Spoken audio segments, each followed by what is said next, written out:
Assalamualaikum warahmatullahi wabarakatuh. Kembali lagi sama saya di Fajar ya. Semoga teman-teman gak bosan ya. Mungkin sebelum kita masuk ke inti materi, mungkin bakal saya jelasin teorinya terlebih dahulu ya teman-teman. Sebentar.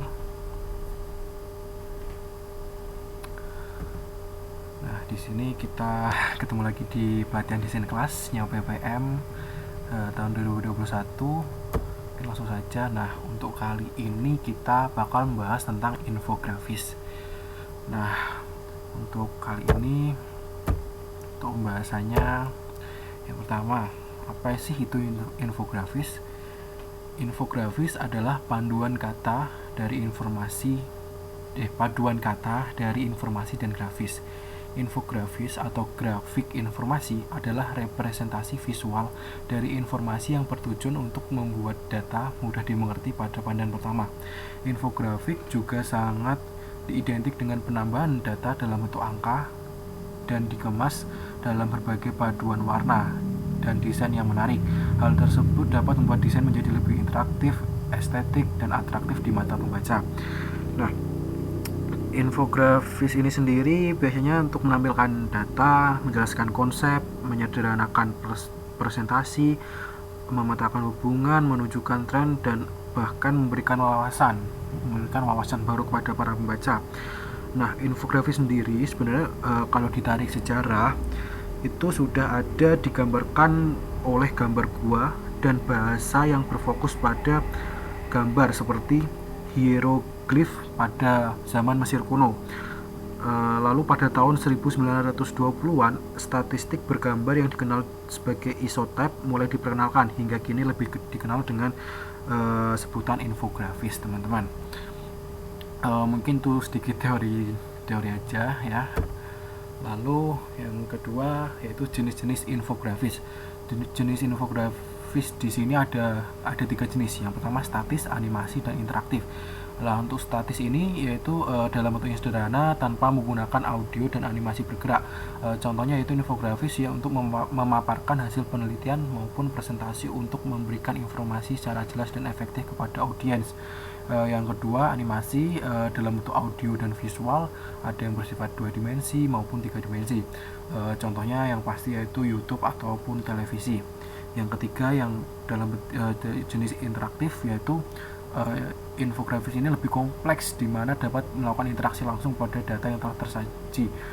Contohnya yaitu infografis yang penyajian informasinya ditampilkan dengan bantuan beberapa elemen seperti tombol atau button. Mungkin ini saja, langsung ke contohnya. Nah, ini teman-teman untuk contohnya. Di sini yang pertama ini saya ambil contoh yang infografis statis yang biasa kita gunakan, karena untuk animasi dan interaktif mungkin itu agak lebih penggunanya lebih ke komersial ya, bukan ke kita intinya. Yang pertama yaitu informasi infografis, yaitu bisa dilihat dari contohnya, yaitu isinya itu tentang lebih banyak tulisan ya, mungkin masih ada beberapa ikon tapi lebih kebanyakan menonjolkan tulisan. Lalu yang kedua yaitu infografis grafik. Nah, di sini untuk contohnya itu grafiknya itu grafik batang, teman-teman. Lalu yang ketiga infografis garis waktu, yaitu lebih menonjolkan timeline seperti timeline waktu ya, ada tahun-tahunnya. Lalu yang selanjutnya yaitu infografis pie chart, yaitu bisa dilihat sendiri juga ini berbentuk lingkaran seperti pie chart. Lalu yang selanjutnya infografis how to. Nah, untuk how to ini biasanya berisi tentang prosedur atau langkah-langkah dalam melakukan sesuatu, teman-teman. Mungkin di sini seperti cara mencuci tangan. Lalu yang selanjutnya infografis angka, dan sudah jelas isinya pasti kebanyakan tentang angka-angka. Lalu yang selanjutnya infografis proses. Kalau proses mungkin agak sama dengan how to ya, infografis how to. Nah mungkin perbedaannya itu kalau proses itu lebih menunjukkan urutan proses secara terstruktur teman-teman. Lalu yang ke selanjutnya yaitu infografis perbandingan. Nah kalau perbandingan pasti membandingkan dua hal. Nah untuk contohnya itu Android versus iOS seperti itu teman-teman. Nah sebenarnya masih ada banyak lagi jenis-jenis infografis statis. Nah mungkin kebanyakan umumnya yang dipakai itu ini teman-teman. Jadi mungkin bisa dicari lainnya juga teman-teman sendiri. Lalu selanjutnya elemen yang harus diperhatikan. Yang pertama yaitu flow dan style. Flow di sini yaitu flow itu maksudnya itu arah intinya itu arah bacaan, arah apa arah bacaan dari infografis itu sendiri. Maksudnya arahnya itu mau bacanya itu dari atas ke bawah atau dari kiri ke kanan seperti itu teman-teman. Jadi kita harus mengatur itu, jangan sampai urutannya itu acak. Untuk flownya jangan sampai acak ya teman-teman. Biasanya itu menggunakan atas ke bawah ataupun dari kiri ke samping seperti itu. Nah untuk style di sini ada banyak style yang digunakan untuk infografis itu. Kita harus mempertimbangkan warna, font, icon, dan gambar. Kita harus main ke 4 style atau elemen tersebut. Kita harus pakai warna yang sesuai atau palet warna yang konsisten, font yang sesuai, icon yang mendukung, dan gambar yang menarik. Jadi dari keempat itu bisa kita padukan bersama sehingga bisa menghasilkan karya yang bagus. Lalu yang selanjutnya yaitu data story. Data story di sini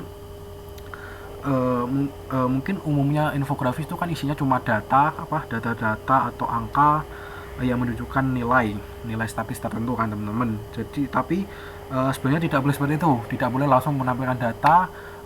Jadi harus ada story-nya terlebih dahulu, harus ada awalan ceritanya, jangan langsung ke intinya gitu.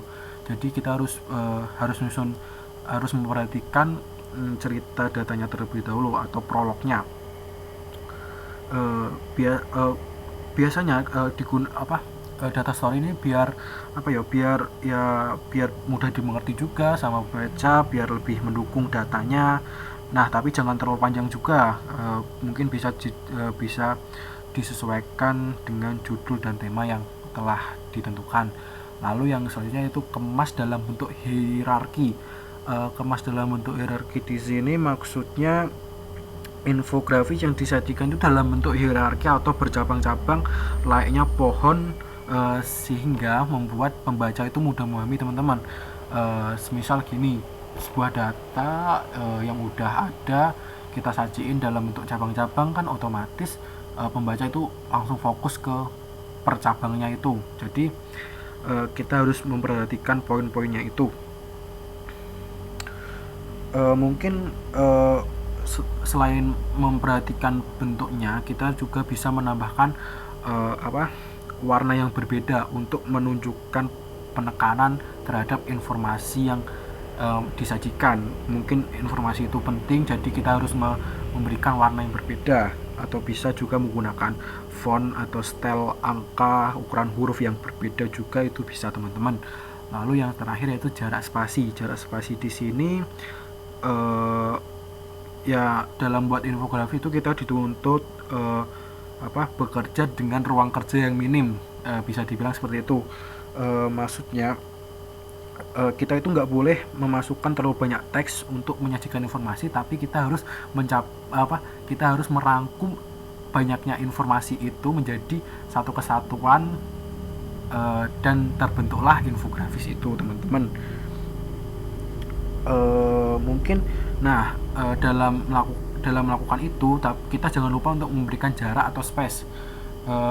Jadi pembaca itu nggak langsung setelah baca informasi yang atas nggak langsung baca informasi yang kedua. Jadi kita harus berikan space terlebih dahulu. Space mungkin ya nggak usah, space-nya nggak usah terlalu lebar, mungkin yang penting ada space-nya. Yang ya itu intinya buat pembaca itu bisa kayak istirahat sebentar lah, intinya istirahat, bisa diberikan ruang ruang kosong istirahat lalu sebelum melanjutkan ke informasi selanjutnya, sehingga informasi yang dicerna itu lebih dapat gitu teman-teman.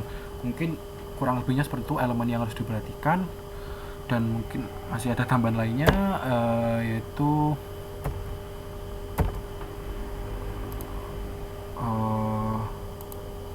nah yang selanjutnya itu bagaimana cara membuat infografis. Nah, cara membuatnya itu ada beberapa langkah teman-teman. Yang pertama, menentukan topik bahasan. Sudah pasti kita sebelum melakukan menyusun desain atau mengedit desain, kita harus menentukan topik atau tema yang akan kita bahas terlebih dahulu teman-teman. Yang pasti harus disesuaikan dengan tujuan kita, mungkin untuk acara apa, untuk lomba apa, harus disesuaikan dengan topik atau tema yang akan diangkat. Lalu yang kedua, menentukan audiens atau target user. Nah, ini juga penting teman-teman. Kita harus nentuin juga infografis yang nantinya kita buat itu tuh buat umur berapa, maksudnya buat kalian umur berapa. Mungkin bisa kita lihat berdasarkan jenis kelamin, usia, profesi, latar belakang pendidikan, hingga domisili tempat tinggal. Itu sangat berpengaruh dengan infografis yang akan kita buat teman-teman. Lalu yang ketiga, mengumpulkan data dan sumber referensi. Nah, kunci dari infografis tadi kan data teman-teman. Jadi mau nggak mau kita harus terlebih dahulu harus mengumpulkan data terlebih dahulu sebelum kita menyusun. Nah, untuk mengumpulkan data itu juga perlu effort juga teman-teman. Jadi data yang kita kumpulkan harus berasal dari sumber yang valid teman-teman. Ya mungkin bisa dari buku, jurnal, artikel ilmiah, dan maupun sumber-sumber lainnya. Apalagi kan kita jurusan kesehatan, jadi kalau bisa untuk membuat infografis khususnya kesehatan juga kita harus pakai data yang valid teman-teman. Lalu yang keempat, memvisualisasikan data ke dalam infografik. Nah, setelah kita dapatkan data tadi, setelah dapat dari jurnal dan lain-lain, nah kita harus menerjemahkan data tersebut dari bentuk tulisan ke dalam bentuk infografik seperti itu teman-teman. Nah, untuk menerjemahkannya juga perlu usaha yang cukup lumayan. Emang kalau kunci membuat infografik sebenarnya di sini mengumpulkan data sama memvisualisasikan data. Jadi dari teman-teman harus bisa menerjemahkannya itu ke dalam ke dalam infografik yang bisa dibilang ringkas dan padat tapi jelas seperti itu teman-teman. Nah, setelah itu setelah kita visualisasikan, pasti infografis tersebut sudah terstruktur kan. Nah, lalu kita harus merancang struktur grid layout. Maksudnya di sini grid layout di sini yaitu kita harus menyusun di lembar maksudnya di halaman kerja editing kita. Mungkin bisa Corel Draw, mungkin Adobe Photoshop ataupun Canva ataupun website infografis lainnya. Setelah merancang saat merancang itu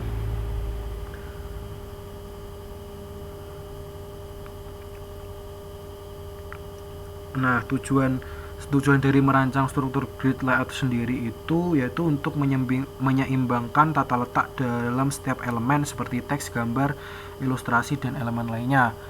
Jadi nggak langsung main masukin. Jadi kita harus merancang strukturnya terlebih dahulu, mau buat icon seperti apa, mau dibikin bentuknya seperti apa, seperti itu teman-teman.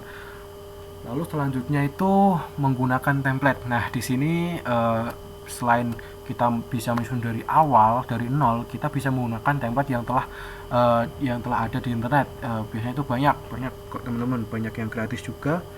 Jadi karena membutuhkan waktu yang lama pasti, karena dari harus menggunakan data, menyusun grid layout, daripada lama mungkin bisa menggunakan template langsung seperti itu teman-teman. Nah, mungkin sebenarnya kalau mungkin untuk awalan mungkin bisa bisa apa? Bisa melihat template itu buat ide aja, nanti baru kita kembangkan menggunakan editing kita sendiri seperti itu. Biasanya biasanya seperti itu, semisal baru pemula seperti itu. Yang ketujuh, lalu yang menambahkan style pada desain.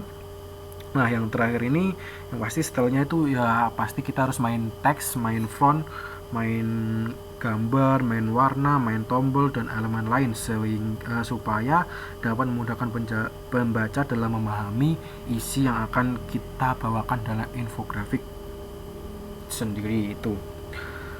Mungkin cara ini secara pembuatan secara teoritis saja ya, maksudnya secara teoritisnya ya inilah step-stepnya yang perlu kita siapkan seperti itu teman-teman.